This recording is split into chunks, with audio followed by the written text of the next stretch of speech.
జాలతాణಗಳಲ್ಲಿ post రాజకీయ ప్రసంగాలు చేయటం మరియు అభ్యంతరకరమైన రీల్స్ చేయడం సామాజిక మాధ్యమాల్లో సామాజిక ಜಾಲತಾಣಗಳಲ್ಲಿ ಪೋಸ್ಟ್ ಮಾಡುವುದು ನಿಷೇಧಿಸಲ சட்டப்படி நடவடிக்கை எடுக்கப்படும் என திருமலை திருப்பதி தேவஸ்தானம் எச்சரிக்கிறது. திருமலையில் அரசியல் சார்ந்த உரைகள் நிகழ்த்துவது, எதிர்ப்புக்குரிய காட்சிகளை உருவாக்கி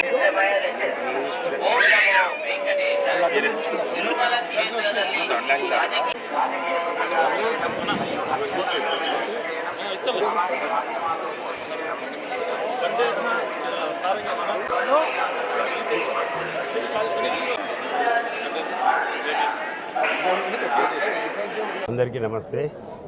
ఇవాళ చాలా సంతోషకరమైన విషయం. ఎందుకంటే మేము గత 40 సంవత్సరాల నుంచి ఇక్కడ వస్తున్నాము.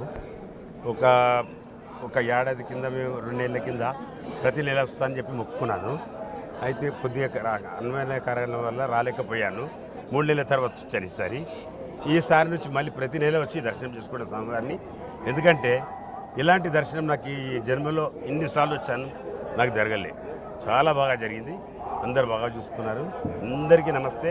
అందరు మంచిగా ఉండాలని కోరుకుంటున్నాను. జై నమో వెంకటేష్.